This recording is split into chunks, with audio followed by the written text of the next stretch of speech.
Hello, a very, very warm welcome to the Gita Decoded. We are now covering chapter 18. We've done one episode in chapter 18 thus far, and this is the second episode. And because it's the last chapter of the Bhagavad Gita, we are going through every single shloka so that you, the viewer, can understand what is contained therein, not just the words, but from the view of a yogi who has been steeping herself in a spiritual practice for many decades. Sister Denise, very, very warm welcome to you once again. It's always great having you with us. Thank you. Sister Denise, we stopped at the end of the last episode in, I think it was verse 10, so now we will take up verse 11, which reads, "Indeed, embodied beings are not able to abandon actions entirely. He, then, who abandons the fruit of actions is called a man of renunciation." Could you please explain what is meant by the words in verse 11? One thing that I think is particularly relevant here, in Brahma Kumaris studies of Rajyoga, in our teachings that we receive from Shiv Baba through the medium of Brahma Baba, it is very clearly stated that karma sannyas is not possible. So karma sannyas is the renunciation of action, because even if you're breathing, that's still karma. If you're drinking a glass of water, that's still karma. If you're walking along, it's still karma. So action, any action is karma. So as long as you're embodied, you are performing action. If you're in nirvana and you're not embodied, then only you can have a renunciation of action. So it's very interesting that God is clarifying that here. So he says, the only thing you can do is to renounce the fruit of action. And that means you can't actually even renounce the fruit of action, but you renounce your desire, your expectation, and your motivation to do actions because of an anticipated fruit. So this is a very refined, clear definition of renunciation. So if a person wants to really be a good Raj Yogi, this verse is going to help the person to evaluate your motivation, why you're doing what you're doing, and are you really doing the action purely in that most sattvic state of intention. So it asks you to look at your motives. It does. Yeah, so Sister Denise, somebody who engages in spiritual practice and who takes this very seriously has to be introspective, mustn't he? Yes. Because none of the answers to the questions that you're asking can come to you if you're outward looking. You have to look inside, yes. And not just once, continuously. And so the main thing is one has to renounce materialism, the materialistic orientation, and really become spiritually inclined, spiritually oriented, and come from the inside, going into the outside and then returning to the inside. So being internalized is your ground of being. Okay, verse 12 reads, "The fruit of action for those who have not renounced when they depart, die, in brackets, is threefold, evil, good, and mixed. But for the renouncers, there is none whatever." I didn't understand that, Sister Denise, because I thought one who renounces receives good karma. So could you explain that, please? When he uses the word renounces, he means a renunciate, doesn't he? Because that's not a word, renouncer. Well, it's the people who take the position of karma sannyas, but it's in contradiction to what was said earlier, that you actually cannot renounce. So the principle behind the concept of karma sannyas is that you can renounce. And if you can renounce action, then anyway there's not going to be any fruit because you didn't do anything anyway. But the first part of the stanza speaks about those who have not renounced. And here I would say that we're referring to a person who has not renounced the fruit of action. And if you say, okay, I am practicing to renounce the fruit of action, even then, when you die, you will get a good fruit, but you might not get it right away. And if you've done a negative karma, you will get bad fruit. And then mixed is for all the areas in between the two ends of the spectrum. So you could read this verse as referring to somebody who is trying to renounce the fruit of action. But the philosophy of karma says no matter what, you will get the fruit. It's like once you performed an action, you cannot escape the fruit, can you? That's right. Sister Denise, let's now go to verse number 13. Learn from me, O Arjuna, capital M, these 5 factors declared in the Sankhya doctrine for the accomplishment of all actions, which reads at verse 14, the seat of action, in brackets the body, the doer, the various organs, and the various separate activities, with the presiding deities as the 5th. That's quite a mouthful, Sister Denise. Could you share what is meant by this? You see, when it comes to the Sankhya doctrine, you're talking about the yoga of knowledge, all the details, but you're also back into the Vedas, very specifically into the Vedas. And so this is where you have the description of the presiding deities. So a person who is involved in the practice of Hinduism according to the Vedas would be very conscious of all the rules and regulations about different ritual actions. And so this is really referring to that. And I think that we probably would not go into it because in our series we are looking at the Gita knowledge, but we aren't really looking at the Vedic knowledge. And I think this really does apply to the Vedic knowledge specifically. Okay, then Sister Denise, in light of what you just said, I'm going to skip a few verses. Let us now go to verse number 17.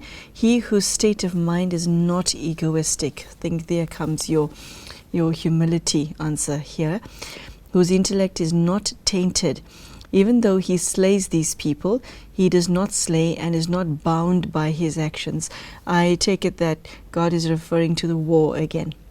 Okay, and is taking Arjuna back because that is the reason for the entire conversation in the first place. But what would you say the rest of the verse means? I think it's quite good to focus on this word egoistic. And he talks about the state of mind, which is the sthiti. There are different levels of consciousness. The sthiti, then the intellect.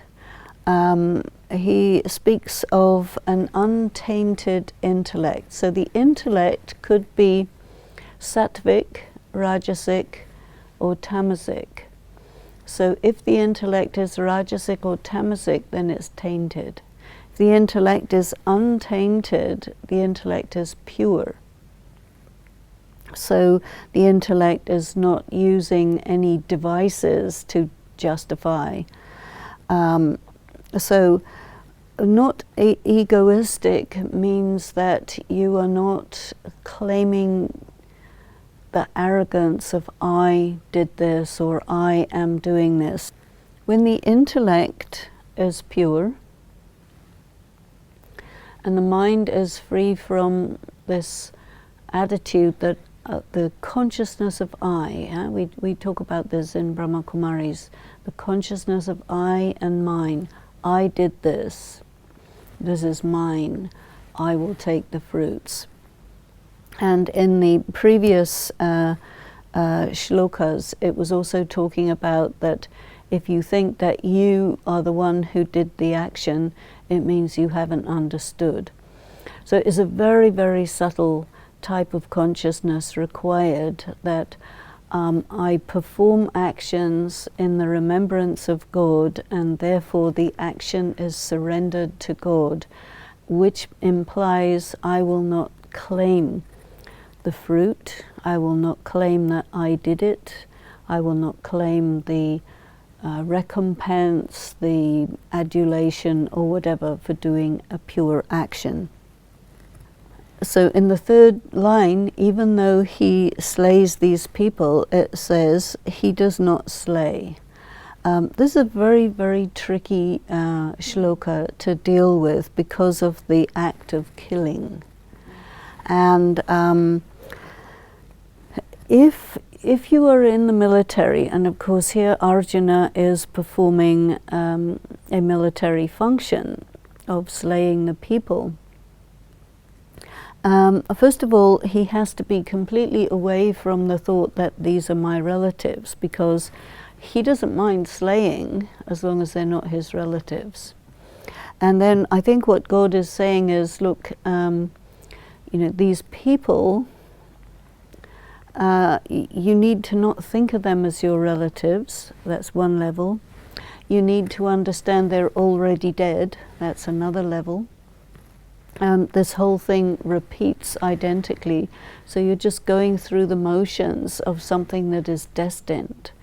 And in another area, he says, Arjuna, you are destined to have a very high destiny, so that this act that you are classifying as a negative action cannot be a negative action because of the fact that you are doing it in obedience to the instructions of God, and this is what changes the quality of the action. And so this is quite a difficult shloka to apply practically, because people will feel, well, how do I know God is telling me to do this? And you may be aware in the court system there may be criminals who say, well, I was inspired to kill this person by God, and then you will send him for psychiatric assessment. So you see how awkward this is. Yeah. Yes, a number of questions are raised as a result of reading that. Sister Denise, on that note, is Arjuna called upon, in the scene in which he finds himself, is he called upon to kill something or someone, or many ones? It's an interesting question, because you can't kill someone because the person, the being, is immortal, and so the body is a thing, and so you can kill a thing, but then it's not immoral to destroy an object. So the whole difficulty of whether a person is a body or a soul, or what that's all about, is all of this is brought under question. And so that has to be meditated upon deeply, because you see, if we are moral people, we're not going to abandon our morals that easily. And you can see how Arjuna is sticking to his guns no matter what. And although we're almost at the end of the Gita, it's still going. Yeah, and the fact that God is still giving him the message at the end, it means that he knows that his son is somewhat unconvinced. That's right. Yes. So let's go on to verse 18. Knowledge, the process of knowing, and the knower are the threefold impulse to action. The instrument, the action, and the doer are the threefold basis of action. That's very poetic, but not easy for the Western intellect to necessarily understand what it means. And Sister Denise, verse 19 is the continuation of the same thought, which reads, it is declared in Sankhya that knowledge, action, and the doer are the three kinds, distinguished according to the qualities. And then he goes on further to describe what that is in verses 20 onwards. Let's do this step by step. So first of all, you've got the three things: knowledge, So you have information about good, neutral and negative action. So you have that. Then the process of knowing has to do with your power of discrimination, your conscience, your perception, and so on, and then yourself, you see. So it means that when you're introspecting and you're trying to evaluate who you are and what you're doing and why you're doing it, it gives us quite an interesting angle from which to approach this. And he calls this, each one is an impulse to action. And so potentially the process of knowing can come in conflict with knowing. And then again with you. So you need to have all the three lined up before you can go ahead and do an action. And so it is really asking us some very fine tuning here. Okay, Sister Denise, the answer is given from verse 20 onwards, and I'll read it verse by verse. That knowledge by which one sees one imperishable being, capital B, in all beings, small b, undivided in separate beings, knowing that knowledge to be sattvic. Yeah, that's preceded by verse 19, which says that this description is Sankhya. Sankhya gives the idea that everything is one thing, you know. So you have the idea of Advaita, where everything is one, which implies the idea of the omnipresence of God. So you see, earlier we saw that Sankhya says that, you know, God divides himself up into little fragments, of which each fragment is someone. So if you see the fragment, you're not seeing the whole, so you're missing something. And I think that what we would say in the Rajyoga of Brahma Kumaris is that we would not actually consider this to be sattvic way to look at action, but slightly differently. And what we would say is this, that you perform actions in remembrance of God because you want to have your karma with God. And then you're not looking at the person with whom you're interacting, but rather you're looking at the directions, the description of pure action that you're getting from God, doing it as an act under the direction of God. So you want to make a pure action, and the person that you're interacting with is not so important as what you're doing and why you're doing it. We would rather look at it that way. Verse 21, but that knowledge which sees in all beings separate entities of various kinds by differentiation, know that knowledge to be rajasic.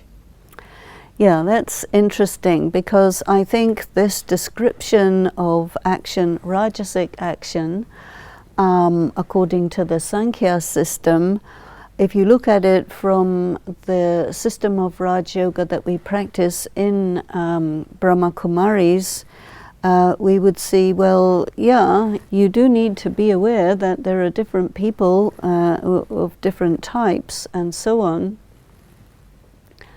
but that doesn't impact your motive. So the position that we have is actually a little different from these descriptions of sattva, rajasic and tamasic action. So it's interesting to see that difference. And Sister Denise, I would now like to go on to verse 22, that, in brackets, knowledge, however, which is attached to one single effect as if it were all, and without reason, without a real purpose and small insignificance, is declared to be tamasic. And I thought of watching television and whether it falls into this category, because it has become an international favorite pastime. I just wondered whether that will fall into this category. But what is your take on this? Well, watching television, there's many different types of programming. That is true. And so what you're watching, why you're watching it, and for how long you're watching it, and are you watching it to just relax? Are you watching it to gain information? Are you watching it for educational purposes? Is it entertainment? Is it cultural? Is it indulgence? Is it, there's so many things. But Sister Denise, the interesting thing about watching television, and this is why I raised it, is because it becomes second nature to a lot of people. It's now common for people to come home and the first thing they do is, apart from putting your bag down on the floor or on near the nearest table, is to grab the remote and do that. Okay, and above and beyond that, not ask yourself, why am I watching television? It's there. I'm watching it. You see, so it's become such a deeply entrenched habit, but it's something that I thought of in this context. But setting aside the television issue. No, I think what you've raised is a very important point, because what you're talking about is television as an addiction. Yeah. And an addiction is there when the person is weak, and it makes the person weaker. You see, if you arrive at home and there's nothing happening, and you have to get used to the silence, find yourself, decide what you're going to do now, it requires some energy, it requires some focused thought. If you just automatically turn on the TV, you're not living, you know? Oh, wow, Sister Denise, there are millions then who are, by virtue of your definition, not living. Not consciously living, you know? Yes, let's take that subject up later, because it's I've got 1,000 questions on it, but let's take it up later. What is your understanding of verse 22 without my television example in that? Well, I think it's pretty clear that people are very often doing things for petty reasons, as if that's the only thing in the world. They don't have things in perspective. And yes, definitely here we can say tamasic is referring to something like really small-minded, petty, ordinary, and that is not how we need to be doing things. Next question that I have is a very long one for you, but I think we'll stop here because we won't have time between now and the end of this episode. So there you have it. The three gunas have come in again, and God is asking Arjuna to look at our actions, to scrutinize our behavior on such a level that we are aware of the consequences of what we're doing, and not just performing the action, but look at the outcome. I think it's even more than the outcome. We're really looking at what, are we acting from a place of greatness or pettiness, or, our attitude is actually coming into this quite importantly, and asking the question, because it's calling it Sato, Rajo and Tamo action, what kind of person are you? This question is again and again being asked. Thank you, Sister Denise. What kind of person are you? So, wow. Okay. I hope that we can highlight that question and put it on the screen with graphics and maybe some fireworks at the back, so that you can receive that message. That is a very powerful note, Sister Denise, on which you ended today's episode. What kind of person are you? Yeah. And, when one looks at the Bhagavad Gita from the word go until chapter 18, Arjuna was already everything that he was destined to be. But when God met him, he realized that his son was more than what he'd become. And so God's brought out the best in Arjuna by the conversation that ensued between the two of them. So the question Sister Denise leaves us with is not just what type of person you have become, but what type of person would you like to be? I think that's another question. and one that we do not ask ourselves often. So there you go. I hope that you have received the message that is contained in this chapter, and I hope Sister Denise's clarity and wisdom has been of some insight and has been of some value to you, so that you could use it to enrich your own life. I really hope that that is the case for you. Thank you so much for joining us, and we will see you for the next episode. Take care and goodbye.